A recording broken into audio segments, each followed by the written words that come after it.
नमस्कार और स्वागत है समाचार की दुनिया में, जहां हम आपको देते हैं हर खबर सबसे पहले। इसका असर पड़ने की आशंका जताई जा रही है। गैस की कमी के कारण कई रेस्टोरेंट्स की किचन क्षमता सीमित हो गई है, जिससे खाना बनाने और डिलीवरी ऑन ऑर्डर पूरे करने में दिक्कतें सामने आ रही हैं।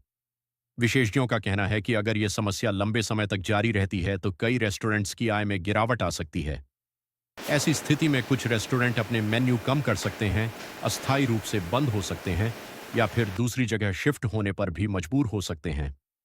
इसका असर रिटेल मार्केट और दुकानों के किराए पर भी पड़ सकता है, क्योंकि कई कारोबारी मकान मालिकों से किराया कम करने या भुगतान टालने की मांग कर सकते हैं।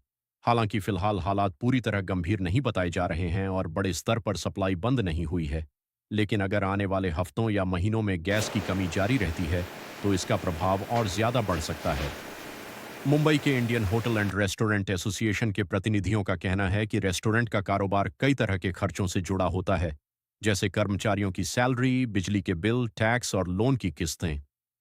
अगर गैस सप्लाई में लगातार बाधा आती है तो इससे होटल और रेस्टोरेंट मालिकों के साथ साथ सरकार को भी आर्थिक नुकसान हो सकता है। बेंगलुरु होटल एसोसिएशन ने भी चेतावनी दी है कि अगर जल्द गैस सप्लाई बहाल नहीं हुई तो कई होटलों को अस्थायी रूप से बंद करना पड़ सकता है, क्योंकि होटल और रेस्टोरेंट का कारोबार सीमित मुनाफे पर चलता है और गैस जैसी जरूरी चीज की कमी से रोजमर्रा का काम प्रभावित हो जाता है। इसके बावजूद कारोबारियों को किराया, बिजली, जीएसटी और कर्मचारियों की सैलरी जैसे खर्च लगातार उठाने पड़ते हैं। दिल्ली में भी कई रेस्टोरेंट्स को नियमित एलपीजी सप्लाई नहीं मिल रही है। ऐसे में कुछ कारोबारियों ने पाइप्ड नेचुरल गैस और इंडक्शन कुकिंग जैसे विकल्प अपनाने शुरू कर दिए हैं।